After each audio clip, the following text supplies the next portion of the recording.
같이 합독하시죠. 시작.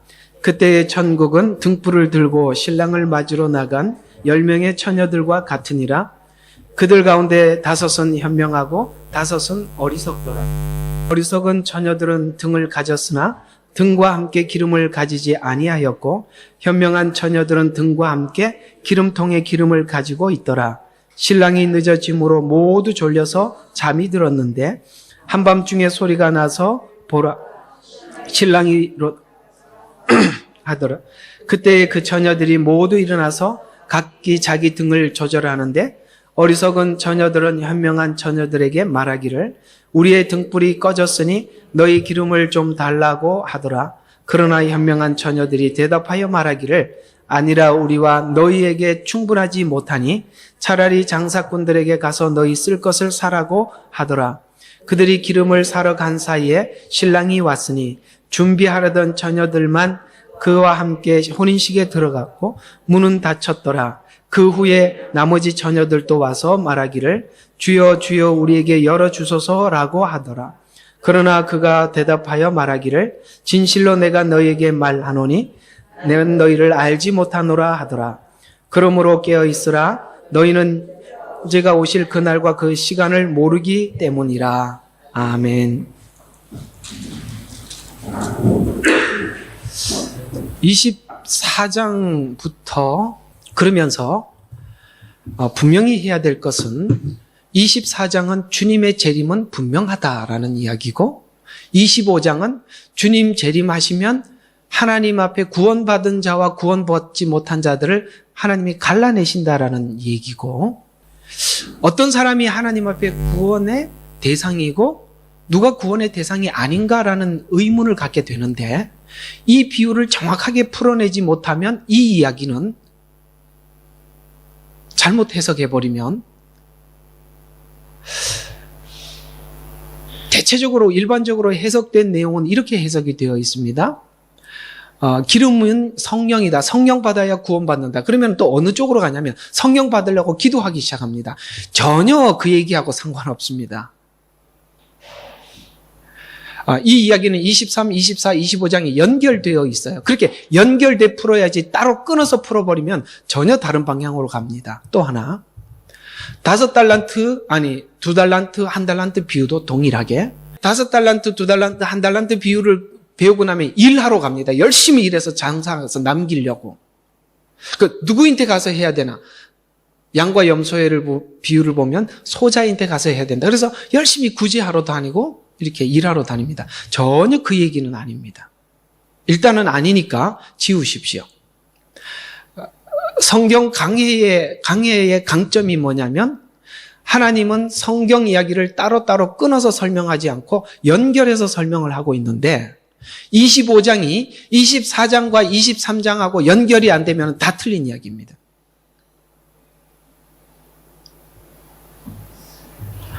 되게 궁금해지죠. 오늘 무슨 이야기가 어떻게 풀어질지. 잠깐 성경만 그대로 성경 그대로 한번 해석만 좀 한번 해보도록 하겠습니다. 자, 25장 1절부터 잠시 한번 보시죠. 24장 49절부터 좀 보셔야 더 좋을 것 같으니까 앞에 내용을 좀 보시죠. 49절. 자, 자기 동료 정도를 때리기 시작하고 주전뱅이들과 함께 먹고 마신다면, 자, 50절. 종이 예기치 아니하는 날 그가 알지 못하는 시간에 그의 종의 주인이 오리니와 25장 13절은 똑같은 이야기입니다. 지금 24장 50절의 말씀을 풀어서 설명한 게 열처녀 비유예요. 왜냐하면 13절 한번 보십시오. 똑같은 이야기죠. 그러므로 뭐 하라고요? 깨어있어라. 너희가 인자가 오실 그 날과 그 시간을 모르기 때문이라. 인자는 언제 오신다고요? 어떤 날, 어떤 시간에 분명히 오십니다. 그러니까 24장은 더 이상 물을 게 없습니다. 왜냐하면 주님은 오시니까. 그러나 그 날과 시간은 모르니까 우리는 뭐 해야 된다? 준비해야 된다. 이 준비가 도대체 뭘 준비하라는 건가가 이 열처녀 비유의 핵심입니다. 뭘 준비해야 되는지. 오늘 그 부분을 우리가 꼭 풀어내야 합니다. 그리고 25장의 열처녀 비유를 풀 수 있는 키를 51절에 주신 거예요. 24장 51절 한번 보십시오. 그러면 주인이 그를 갈라내어서, 자, 여기서 답이 딱 등장합니다. 뭐냐면 위선자라는 단어입니다. 이 위선자라는 단어는 23장에 계속 등장을 하고 있고, 그 위선적인 신앙이 24장에 멸망을 가져오게 되고, 여러분 지금 이건 마태복음은 유대인에게 보내는 서신인데, 유대인들이 하나님 앞에 심판을 받는 근본적인 원인이 무엇이냐면, 그들은 율법을 지키는 것이 신앙이 있는 것이라고 생각을 했는데, 율법을 지키는 것이 믿음이 있고 신앙을 지키는 것이라고 하면 할수록 우리는 위선하게 되어 있습니다. 여기까지 공감을 하셔야 이야기가 풀립니다. 여러분 어때요?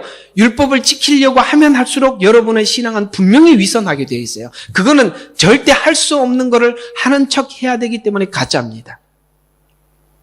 이스라엘 백성들은 자기가 지금 율법적으로 완벽하게 행하는 것이 하나님이 인정하는 신앙이라고 믿고 있었기 때문에 24장에 멸망당한 겁니다.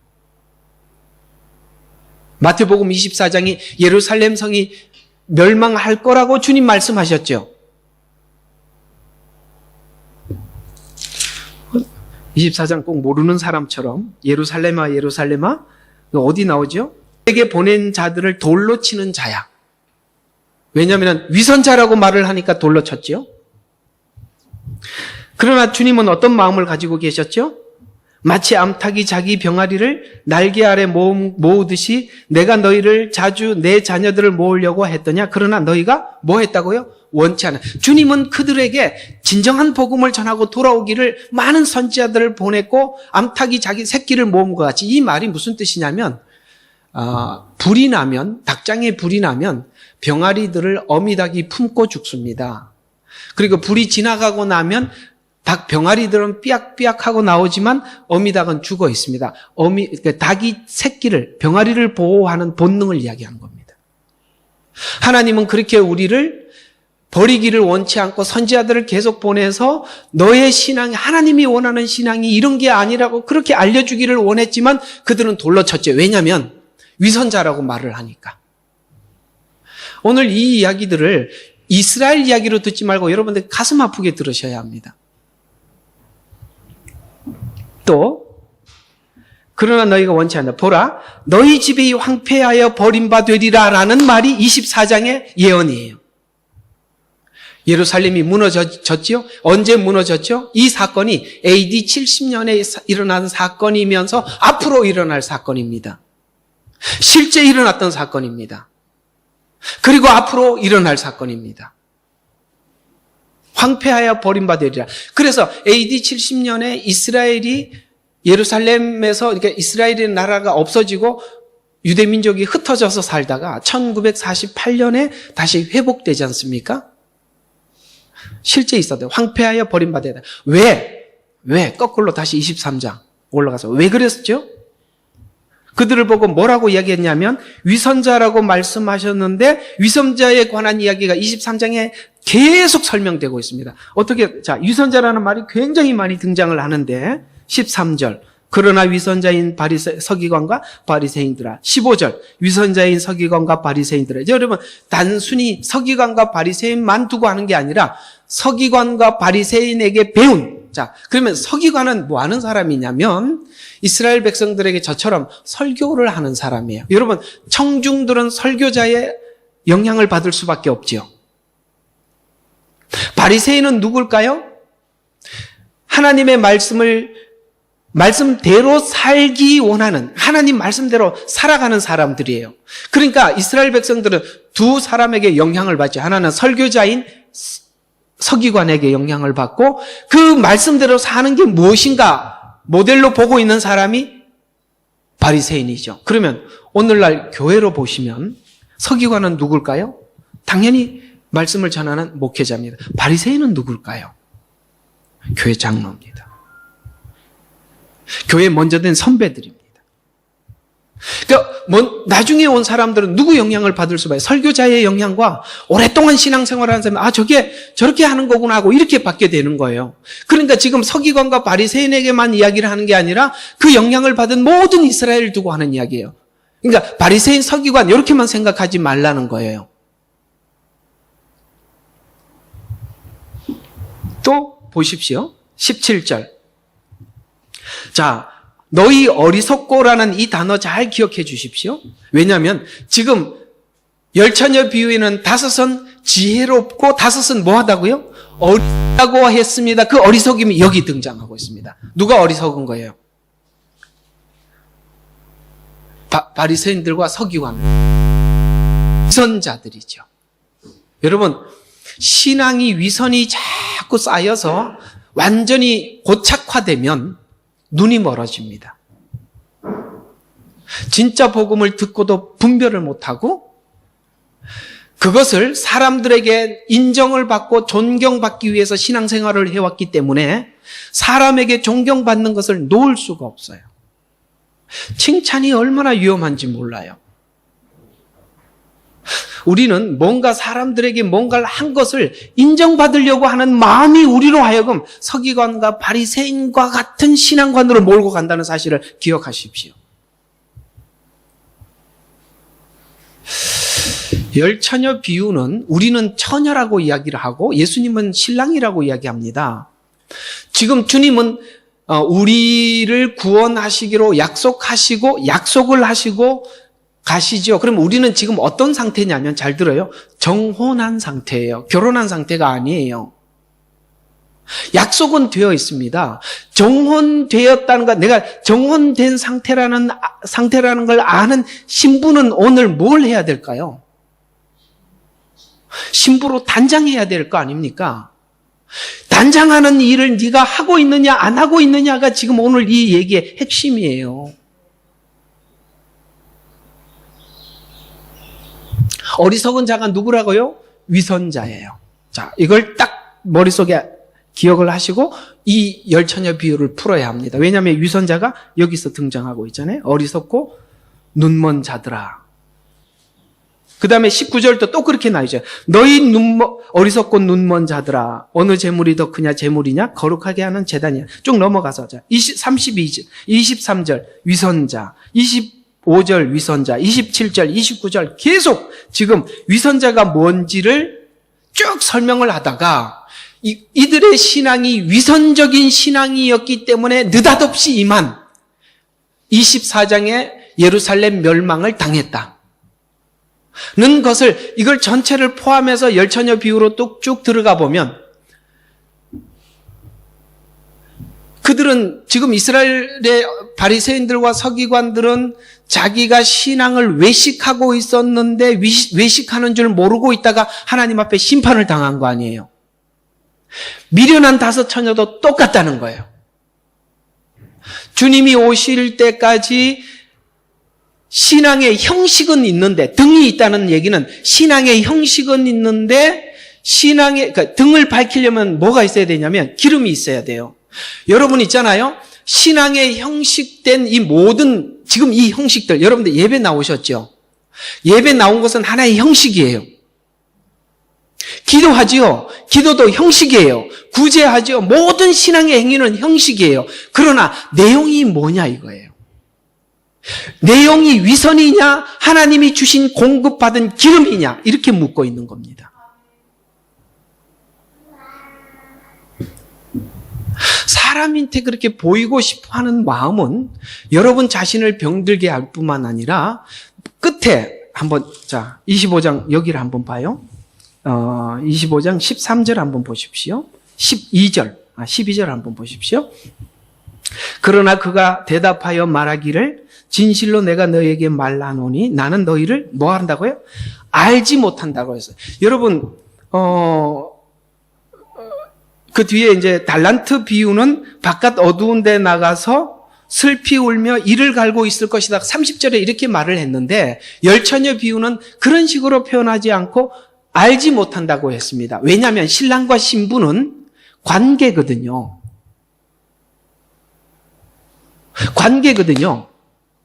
그 자기는 신부라고 생각을 하고 있었는데 신랑이 나 너 몰라 이렇게 된 거예요. 놀랍게도 미련한 5 처녀도 자기가 신부라고 생각을 하고 있었던 거예요. 놀랍죠? 오늘 우리 이런 식으로 쭉 놓고 보면 오늘 우리가 이 말씀에 해당된 사람이 참 많이 있을 수 있다는 거예요. 본인들은 다 예수님 신부라고 기다리고 계셔요. 왜냐하면 자기가 등을 가졌기 때문에 헷갈리는 거예요. 등이 있다는 것은 형식이 있다는 거예요. 예배 나오지요. 교회의 일원이지요. 뭘 하고 있지요. 이렇게 하고 있기 때문에 나는 형식이 신앙인 줄로 속고 있는 거죠. 그런데 그 형식이 무엇 때문에 그 형식을 취하느냐라고 묻는 겁니다. 또 사람에게 보이려고 하느냐? 아니면 주님으로부터 공급받은 은혜로 하는 거냐? 그래서 알지 못한다는 말은 관계라고 성경은 신앙은 관계라고 설명하고 있는 것입니다. 그러니까 기름은 지금 뭐하고 이제 점점 이렇게 드러나고 있죠? 아, 신앙은 관계구나라는 쪽으로 흘러가고 있죠. 자, 이제 대충 힌트를 잡았으니까 또 하나는 우리는 여러분 지혜로운 5 처녀에 대해서 설명해 주기를 원하세요? 아니면은 어리석은 5 처녀에 대해서 알고 싶으세요? 다 알고 싶죠. 근데 우리는 사실 이걸 더 알아야 돼요. 미련한 5 처녀는 누구인가? 어리석은 5 처녀는 누구인가? 왜냐하면 어리석은 처녀가 안 되면 당연히 지혜로운 처녀가 되니까. 그 좀 부정과 긍정 중에 부정을 배우는 게 나을 것 같아요. 긍정 배우면 부정에 대해서 잘 모를 수 있잖아요. 부정을 다 파헤쳐 버려야 긍정으로 자동으로 옮겨가니까 우리 부정 쪽으로 배웁시다. 그래서 그러면 우리 지혜로운 5 처녀는 뭐 했는지 한번 잠깐 보자고요. 아니 계속 원래 좀 해석부터 좀 하고요. 자, 어리석다는 말 알아들으셨죠? 3절. 어리석은 처녀들은 등을 가졌으나 등과 함께 기름을 가지지 아니하였고 현명한 처녀들은 등과 함께 기름통에 기름을 가지고 있더라. 자, 신랑이 늦어짐으로 모두 졸려서 잠이 들었다. 자, 신랑이 늦어져서 모두 졸려서 잠이 들었대요. 자, 이게 좀 궁금하지요. 이게 왜 궁금하냐면 자, 한번 물어봅시다. 여러분, 예수님의 재림이 여러분 생각보다 빠른 것 같아요? 늦은 것 같아요? 그거예요, 바로. 여러분 있잖아요. 예수 믿고 구원받고 생명을 얻고 예수 믿고 구원받았을 때 우리가 모두 드는 생각이 모두가 그런 생각이 아마 공이 들었을 거예요. 주님, 지금 오셔서 저를 데리고 갔으면 좋겠습니다. 이런 생각이 들었는데 기다리느라고 지금 다 졸고 계시잖아요. 기다린 지 꽤 오래됐지요. 근데 그게 오래돼갖고 지금은 무슨 생각까지 드냐면 정말 오실까? 뭐 이런 생각이 들 만큼 우리는 긴 시간 보내고 있습니다. 바로 그 얘기죠. 여러분, 모든 사람들이 은혜를 받았을 때 주의 재림을 간절히 기다리는데 그 간절히 기다리는 것만큼 주님의 재림은 실제 우리가 기다린 만큼 가깝지 않고 멀리 보이는 것은 우리 모두가 느끼는 공통된 느낌들이에요.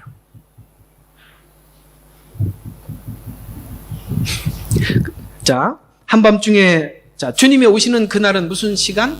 날과 시간이 있다는데 분명히 한밤중이래요. 신랑이 오니 나가서 맞으라고 하더라. 그때 처녀들이 모두 일어나서 각자 등을 조절하는데 쭉쭉쭉 나와서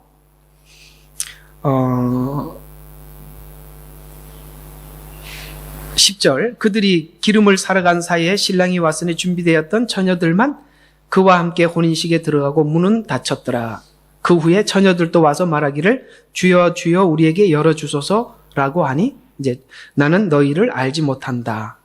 깨어 있어라. 그 날과 시간을 알지 못한다. 자, 이걸 좀 보시면서 하도록 하죠.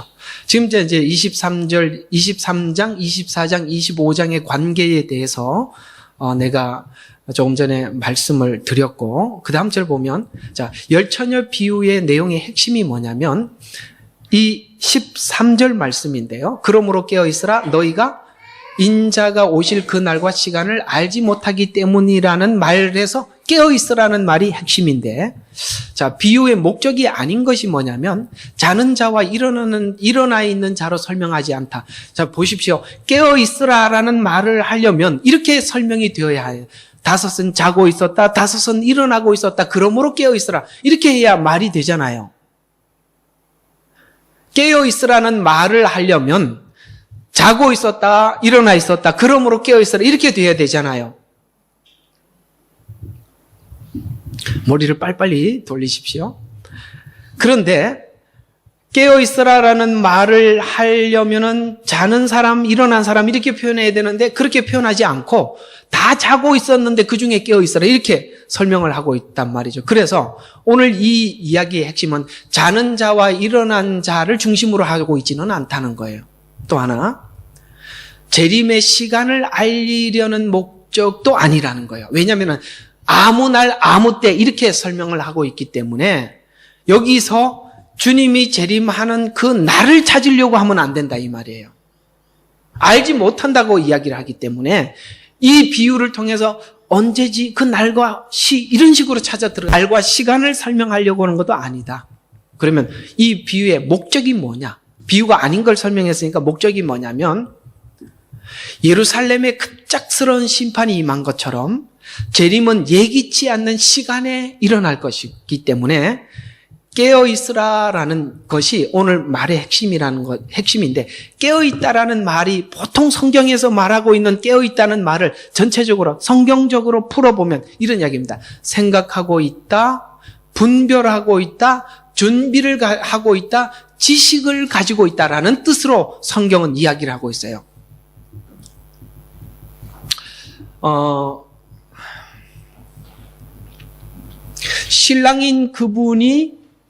신랑인 예수 그리스도께서 내게 오셔서 나를 신부로 맞아 주실 것이라는 것을 아는 신부는 지금 계속 뭘 준비하겠어요? 우리는 이렇게 생각할 수 있어요. 드레스를 더 예쁘게 입고 화장을 더 지워질 좀 또 준비하고 거울 보고 이렇게 할 거라고 생각하는데 그게 아니라 주님은 우리에게 단장하라는 부분이 외형적인 부분이 아니라 내면을 이야기하는 거거든요. 왜냐하면 신랑인 예수님과 우리 신부인 우리 사이에 우리가 구원을 막 받았을 때 예수님과 우리 사이에 너무나도 개입이 커요. 그런데 여러분, 혼인식은 잠시 하는 게 아니라 영원히 같이 살아야 되는 거예요.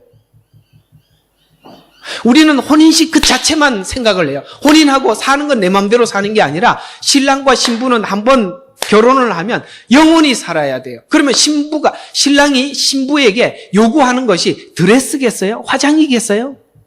올림머리겠어요? 아니잖아요. 뭘 원하겠어요? 내면으로 단장된 신부를 원하는 거 아닙니까? 우리는 너무나도 외형적인 것에, 그러니까 눈 속이듯이 예수님 오셔서 그냥 결혼하고 천국에서 내 마음대로 영원히 순 도둑놈 신보지요. 당신이 신부라는 걸 몰라요. 그러면 어떤 지식이 있겠어요? 신부로서 무엇을 준비해야 되는지 아는 지식이 있을 거 아닙니까? 거기에 대한 생각이 있을 것이고 분명히 무엇을 고쳐야 되는지 분별이 있을 거예요. 이게 바로 성경이 말하고 있는 깨어있다라는 뜻이에요. 그리고 아무 날 아무 시라도 신랑을 맞을 준비된 상태를 유지하라는 거예요. 그러니까 우리에게 이런 부담을 가지는 거예요. 너가 신랑인 예수를 만날 만한 준비된 신부냐라는 질문에 네가 그 부담을 네가 지금 느끼고 사냐라고 묻는 거예요. 그 부담을 가진다면 여러분들은 결론부터 얘기하면 교회 생활에 충실할 겁니다. 그 이야기예요. 하나님은요, 여러분들을 구원받은 사람들을 교회로 보내시거든요.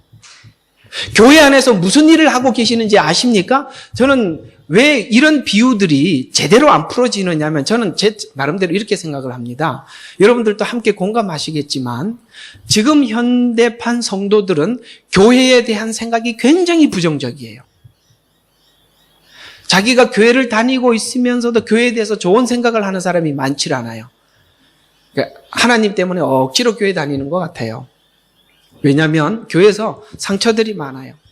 그런데 교회에서는 서로가 부딪히면서 훈련받으라고 하나님께서 모아준 가족 같은 공동체예요. 여기서 여러분들이 마음에 안 드는 사람을 견디고 만들어주셔야 돼요. 거기서 제일 좋은 방법이 어떤 방법이냐면 여러분들이 진짜 교회에 뚜렷한 소속감을 가지고 제일 좋은 방법은 그 방법이에요.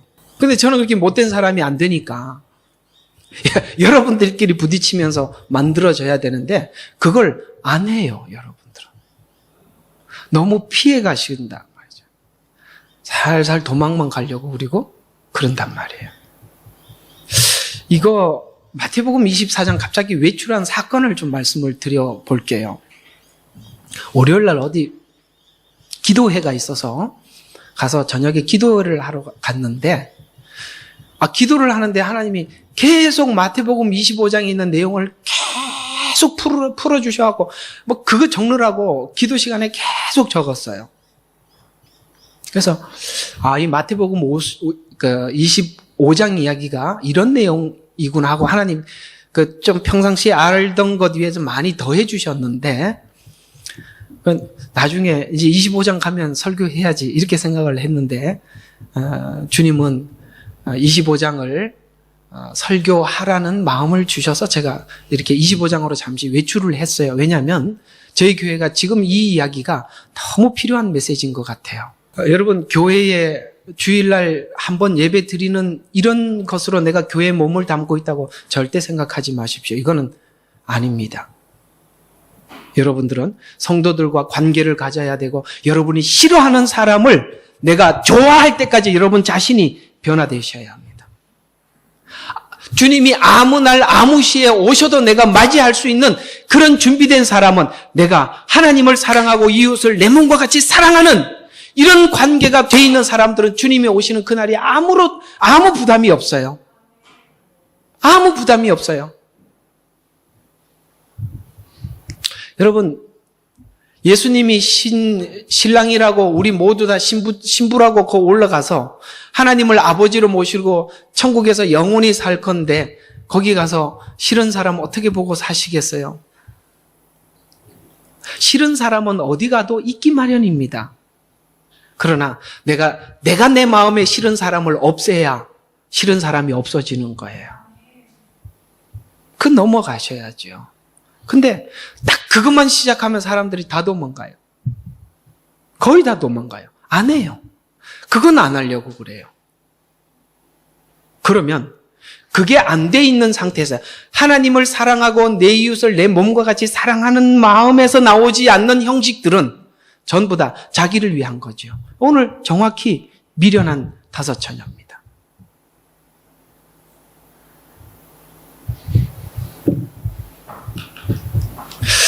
자, 예루살렘의 심판을 예를 들면서 왜 예루살렘이 멸망했고 그들의 멸망은 왜 급작스럽게 멸망했는가? 읽을 것 이렇게 적어놨으니까 한번 봅시다. 자, 24장 48절에서 51절까지 보시면 만일 악한 종이 속으로 말하기를 내 주인이 오시는 것을 주인이 오는 것이 늦어지리라. 목소리 위선자들의 늦으리라 하고 자기 동료 종들을 때리기 시작하고 주전뱅이들과 함께 먹고 마신다면 종이 예기치 아니하는 날 그가 알지 못하는 시간에 그 종의 주인이 오리니 그러면 주인이 그를 갈라내어서 위선자들과 함께 그의 몫을 지우리니 거기서 울며 이를 갈미 있으리라. 왜 그렇게 멸망했냐? 위선자들이었기 때문에 하나님이 그렇게 심판을 하셨다라고 말씀하셨는데 위선자가 뭐냐? 23장 33절에 보면 뱀들아 독사의 새끼 세대야 너희가 지옥의 저주를 피할 수 있겠느냐? 그러니까 위선자들이 그러니까 51절에 보면은 주인이 그를 갈라내어서 위선자들과 함께 그 몫을 지우리니 거기서 울며 이를 갈고 있으리라. 그러니까 위선자들에게 하나님께서 그렇게 심판을 하셨다는 거죠. 위선자들에게 그렇게 심판을 하신 것처럼 너희 신앙이 진실하지 않은 위선이라면 예루살렘의 멸망처럼 너희도 함께 멸망하게 될 것이다. 미리 좀 설명을 했으니까 계속 좀 넘어가서, 그 위선자들은 성경에 보면 23장에 하나님이 보낸 선지자들과 예수님을 거절했고, 그 다음에 거절한 그 결과가 그 집이 황폐하여 버림바 되었다라고 말씀하고 있고, 동일하게 재림 때 위선자들의 신앙도 심판을 동일하게 당할 것이니 깨어 있으라는 것이 오늘 이야기인데, 자, 그러면 오늘 이 위선자라는 말은 무엇과 연결이 되어 있냐면, 등을 밝히는 것은 등 자체가 등을 밝히는 것이 아니라 기름이 공급되어서 등을 밝히는 것처럼 우리의 신앙의 형식은 무언가로부터 공급을 받아서 그 신앙의 형태가 나타나는 것인데, 그 형태가 무엇이냐면 예수 그리스도로부터 계속 받는 공급을 이야기하는 것입니다. 그러면 여기서 이제 풀어지는 이 기름이 무엇으로 보느냐에 따라서 오늘 본문 내용은 완전 달라지는 것이기 때문에, 오늘 이 본문 내용은 문맥상으로 봤을 때 오늘 이 내용은 위선자의 신앙이 아닌 주님의 은혜로부터 예수 그리스도로 받는 공급을 이야기하는 것입니다. 왜냐하면 이 부분에 대한 설명이 우리 한국교회의 약한 이유가 무엇이냐면, 우리는 구원을 예수 믿고 천국 가는 것 이상 우리가 배우지 못했기 때문에, 여러분, 예수 믿고 구원받았다는 것은 정혼했다는 것이고, 정혼은 결혼을 약속한 것인데, 그 정혼한 자가 약속된 결혼식이, 그러니까 결혼을 할 때까지는 내가 신부로서 준비하고 단장하는, 쉽게 말해서 성화, 쉬운 말로 성화, 그 시간을 우리가 보내야 된다는 것에 대한 이해가 우리는 너무 부족해요. 그래서 오늘 이 내용이 기름이 바로 성화와 관련된 내용이라고 설명을 하면 대부분 이해를 못하는 것이, 이 내용을 그런 식으로 성경의 문맥을 통해서 보지 않았기 때문에 이 기름을 자기 마음대로 풀다 보니까 성령 이렇게 부르는데, 성령 그러면서 너무 막연하죠. 성령 없는 사람. 왜냐하면 주님이 오셨을 때 귀 있는 사람들은 하나님, 성령이 교회에게 하는 말씀을 들을지어다.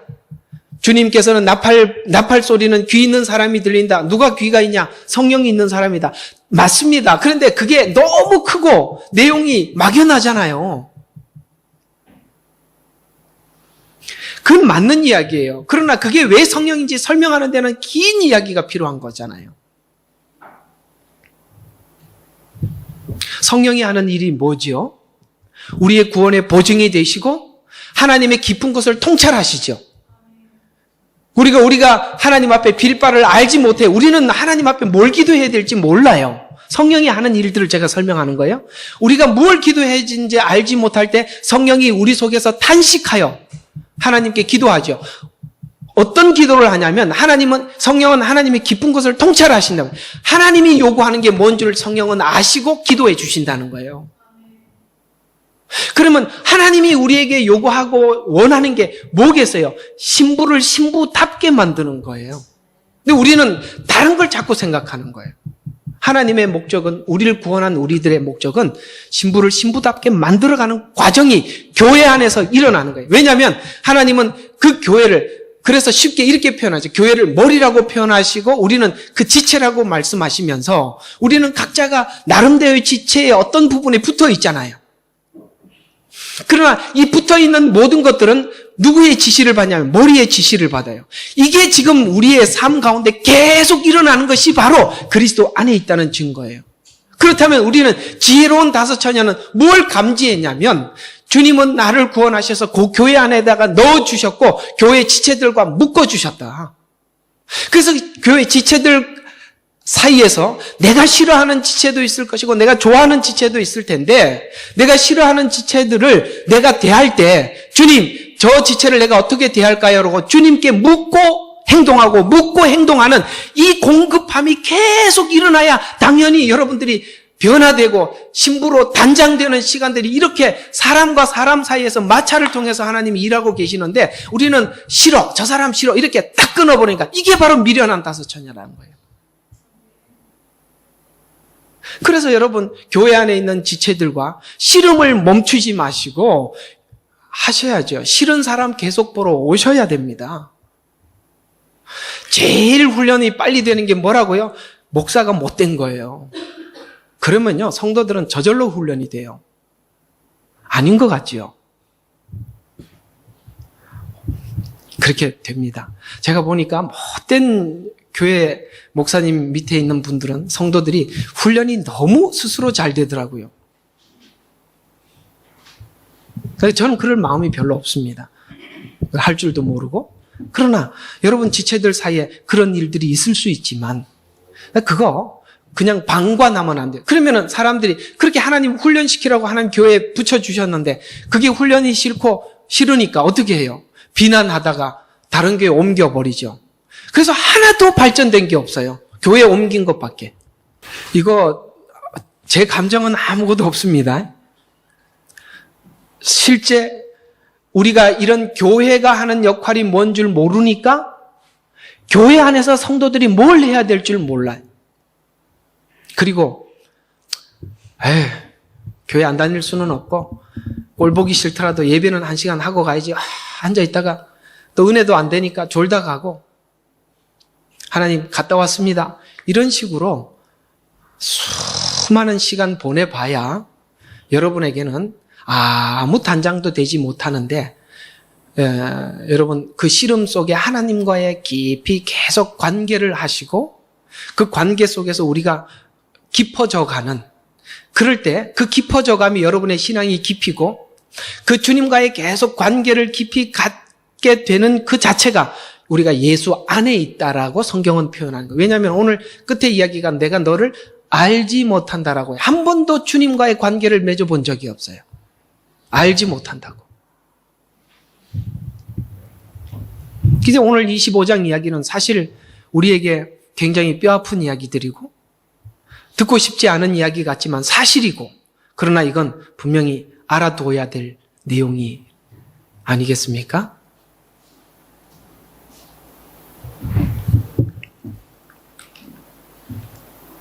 그래서 등을 가진 것이 신앙이라고 우리는 속지 말아야 하고 따라서 23장은 외식하는 자, 그 다음에 외식이 해결되지 않는 것은 악한 종에게 배웠기 때문이다. 24장에. 25장에는 그래서 나는 너희를 알지 못한다라고 이렇게 성경은 말씀하고 있습니다. 자, 그러면 이건 4가지 이야기만 좀 빨리 하고 지나갈게요. 자, 위선적인 신앙은 반드시 무너집니다. 아멘이시죠? 위선적인 신앙은 반드시 무너집니다.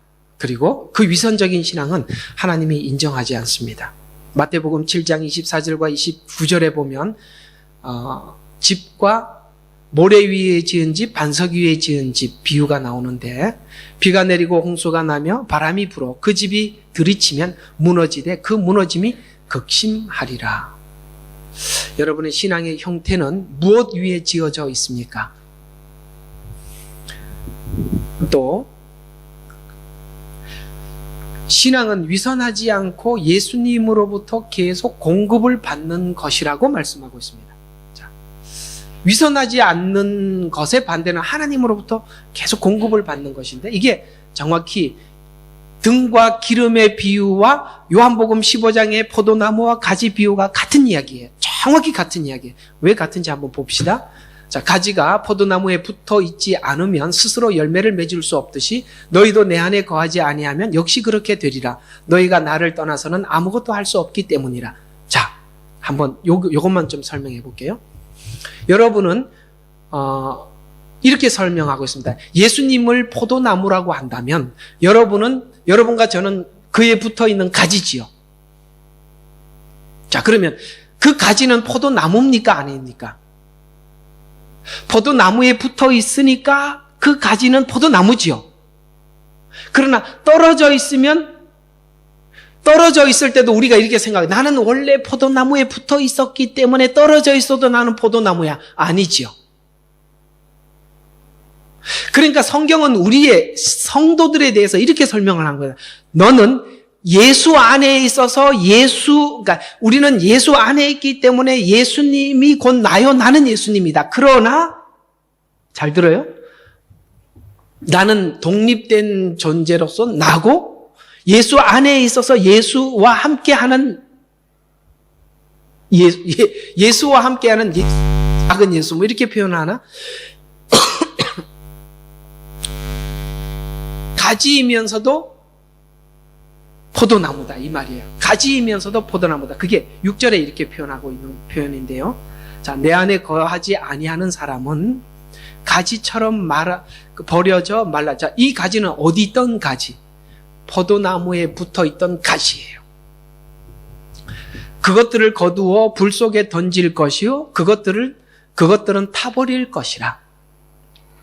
그러니까 우리가 붙어 있으면 뭐가 돼요? 포도나무가 되지만 떨어져 있으면 말라 죽은 가지에 불과한데 사람들은 내가 붙어 있으니까 원래 포도나무에 붙어 있던 가지이기 때문에 나는 포도나무야라고 착각하지 말라는 거예요. 네가 붙어 있을 때에만 사람들이 뭐라고 불러줘요? 포도나무라고 불러주지요. 말이 어렵습니까? 이렇게 표정들이 못 알아듣는 표정 같아요. 예수 안에 있는 나이면서도 독립된 나예요. 그러나 우리는 예수님 앞에 붙어 있을 때 그분으로부터 기름을 공급을 받는다면 뭡니까? 우린 예수 안에 있는 나입니다. 그러니까 지금 오늘 이 이야기는 포도나무 비유와 오늘 등과 기름의 비유는 네가 주님으로부터 계속 공급받고 있는지 확인해봐라 라는 것이고, 모든 사건들 앞에서 사람들과 사람들 관계, 모든 사건 앞에서 여러분들이 주님과 얼마나 친밀하게 묶여져 있고 주님이 뭘 원하시는가 항상 주님께 먼저 물어봤는가. 근데 여러분들 보면 아닌 건 아닌 것 같아요. 그래, 여러분들이 주님과 묶여 있는 부분들은 있어요. 그러나 어떤 부분에 대해서 이렇게 좀 더 올라가야 되는데, 내가 볼 때는 여러분이 정해놓은 어떤 한계에서 아니면 그냥 여러분 스스로가 무너져 버리더라고요. 자폭이라고 내가 자주 말씀을 드리는데 너무 자폭들을 잘 아시는 바람에 제가 요즘 걱정이 많습니다. 여러분들은 계속 싸워야 돼요. 하기 싫은 싸움을 하셔야 되는데 하기 싫으면 안 해버려요. 그러니까 여러분들이 씨름을 가만히 보면 안 하는 건 아닌데 안 하는 건 아닌데 하기는 하는데 꼭 보면 내가 각자마다 이렇게 선이 보이거든요. 뭐 누구는 저기까지 곧 넘어가면 저 사람은 용한데 넘어갈까 보면 안 넘어가. 모르는 것 같죠? 다 알고 있습니다. 안 넘어가. 그게요, 제게 너무 큰 부담으로 찾아오는 거예요. 이게 무슨 뜻이냐면, 이게 좀 하나님의 경고로 좀 들으셔야 돼요. 이걸 계속 하나님이 하다 말다 하나님이 계속 여러분이 그렇게 하시니까 어떤 부분에 대해서 이런 게 자꾸 찾아오는 거예요.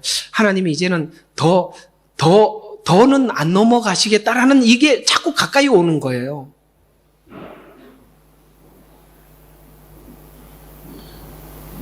듣기 싫죠.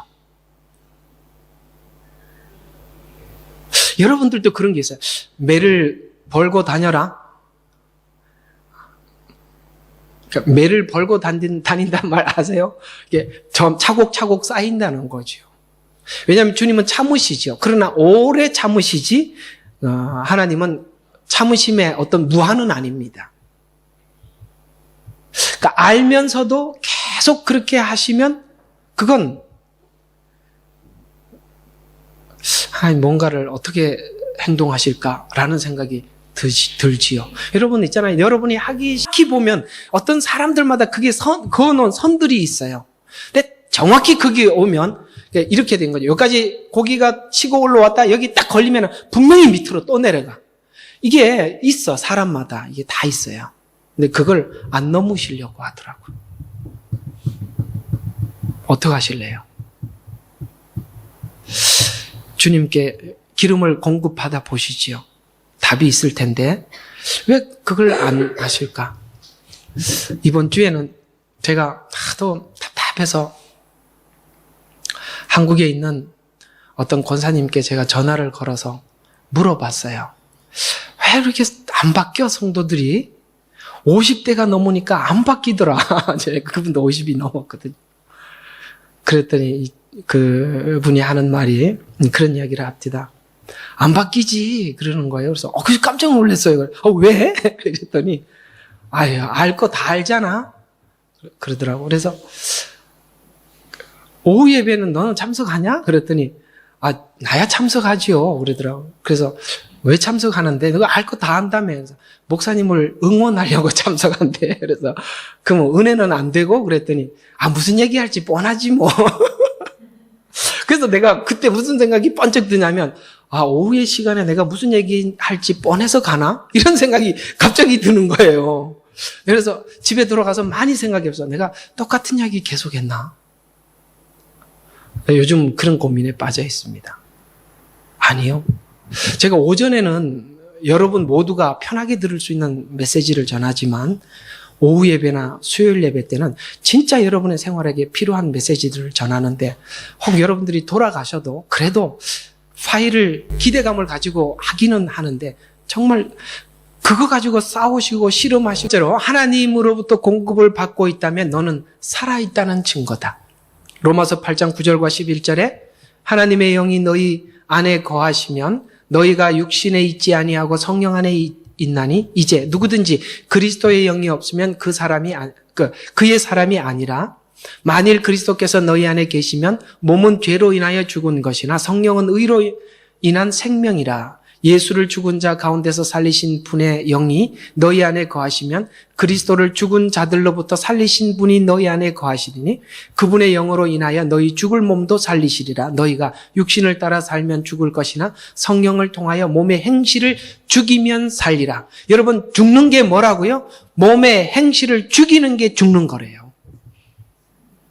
그런데요, 주님이 신부로 단장하라고 말씀하시는데 신부로 단장한다는 게 뭐냐면 우리가 과거의 나의 행실을 십자가에서 죽이고 주님 안에서 다시 부활하는 거예요. 이게 바로 하나님이 우리에게 요구하시는 신부로 단장하는 일이에요. 근데 그 단장을 하려면 과거 것을 지우지 않고는 단장이 안 되는데 그 과거 것을 지우는데 너무 약하다 이 말이에요. 제 말이. 그 씨름을 하다가 말다가 이렇게 하지 말라는 거예요.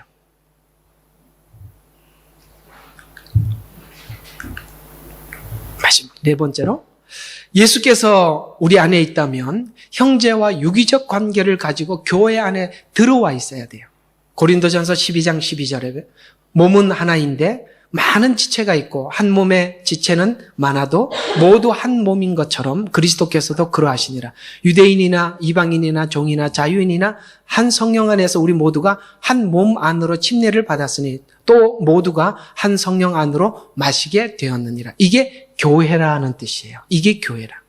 교회는 종, 자유, 이방인, 유대인 모두가 한 교회 안에 들어와 있어요. 여기서는 세상의 신분이 다 다르지만 하나가 되어서 묶여 있기 때문에 이 신분이 다를 뿐만 아니라 여기는 성품도 성격도 다 다른 사람들이 모여 있는데 그 모여 있는 전부 다른 사람들을 내가 수용하는 능력을 키우는 곳이 교회라 이 말이에요. 하나님은 예수 믿는 사람들은 무조건 교회 안으로 집어넣어서 이렇게 만들고 있다는 거예요. 지지고 볶고 싸워서.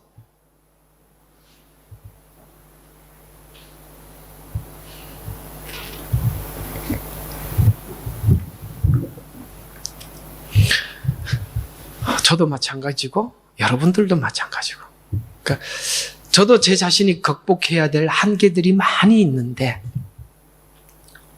그걸 저도 제 자신이 그걸 수용하고 극복해야 하고 여러분에게도 동일한 숙제가 똑같이 우리는 신부로서 가지고 있기 때문입니다. 자, 오늘 결론을 말씀을 드리면 구원받은 성도는 모두를 교회로 보내서 훈련을 시킵니다. 그리고 훈련을 통해서 계속 하나님이 누구인지, 내가 누구인지, 내가 무엇을 교정해야 하는지 가르쳐 주시죠. 즉, 구원받은 분명한 증거는 하나님의 계속적인 간섭의 성화입니다. 이 감격이 있는 한 하나님과의 관계가 설정되어 있는 것입니다. 이 감각이 있는 자는 주님이 아무 날 아무 시에 오는 것이 전혀 두렵지 않습니다. 2달란트, 5달란트 받은 사람은 주님께서 이렇게 말씀하셨습니다. 얘야, 네가 작은 일에 충성했다. 그 작은 일이 무엇일까요? 성도 안에서 내가 만들어지고 깎아지는 이 일들에 대해서 적극적으로 참여했다고 주님이 칭찬하시는 거예요. 이거는 작은 일이고, 나가서 복음을 전하고 영혼을 구하고 선교사가 되고, 이게 하나님이 요구하는 거라고 생각하는데, 아니요. 아니라고요.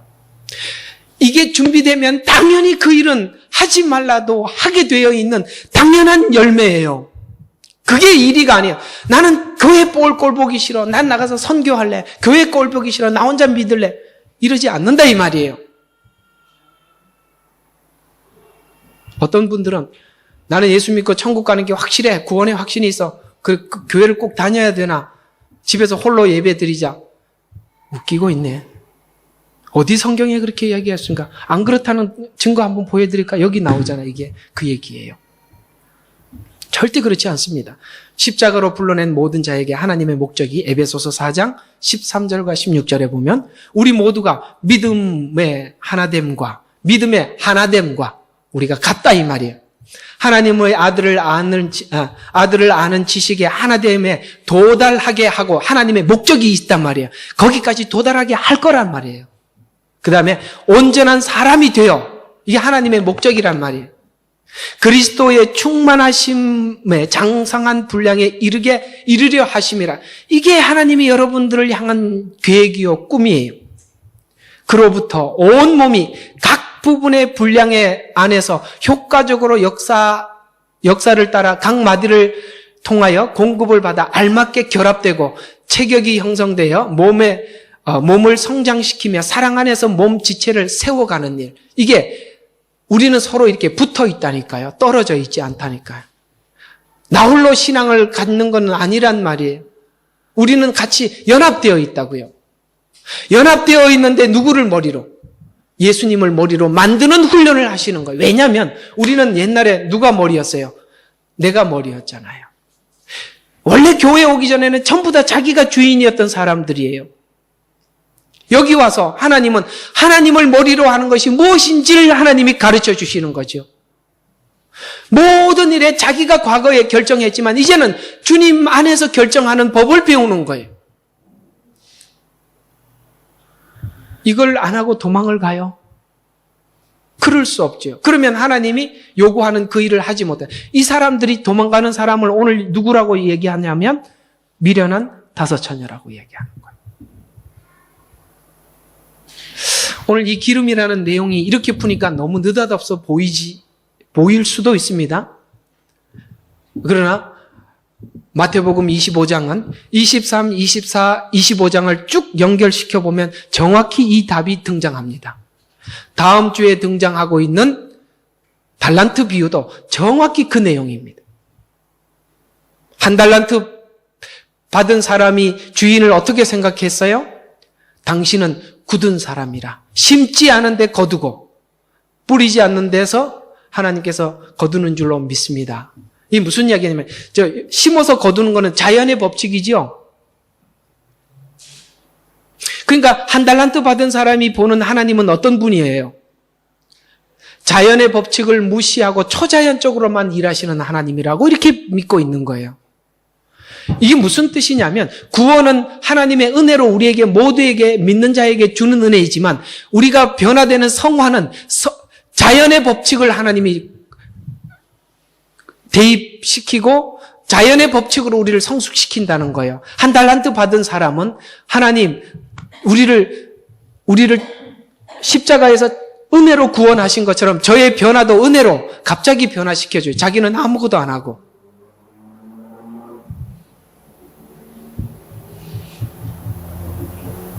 이상하게 성화도 하나님 앞에 갑자기 해달라고 그래. 천지개벽이 사람 마음이 하나님의 놀라운 예를 들어서 나사로가 다시 살아서 돌아온다고 한들 사람 마음이 심성이 바뀌나요? 죽은 자가 다시 산다고 해서 사람 심성이 바뀌나요? 사람 심성은 기적을 본다고 바뀌지 않습니다. 사람은 훈련되어져서 바뀌는 거예요. 한 달란트 받은 사람은 하나님을 그렇게 오해한 거예요. 그래서 땅에 파묻어 두었죠.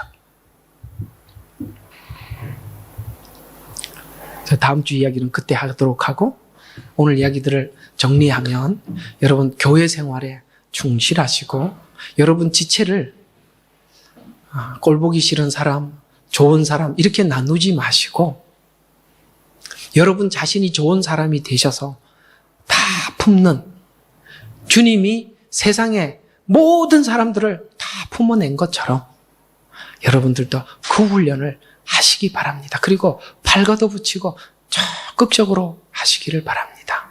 기도합시다. 우리는 역사상 가장 중요한 시점을 지나고 있습니다. 하나님께서는 하나님의 일을 하시기 전에 사람을 준비시키셨음을 우리가 알고 있습니다. 하나님 말씀은 마지막 때에 대추수, 대부흥의 때가 있다고 분명히 예언하고 있습니다. 아멘. 하나님의 말씀이 그대로 성취될 것을 믿습니다. 예레미야 눈물은 잠자는 교회와 영혼을 깨우기 위해 노력하고 있습니다. 이 가슴 뛰는 일에 함께 하길 원하시는 분은 카카오 채널로 연락 주시기 바랍니다. 당신은 위대한 하나님의 사람입니다.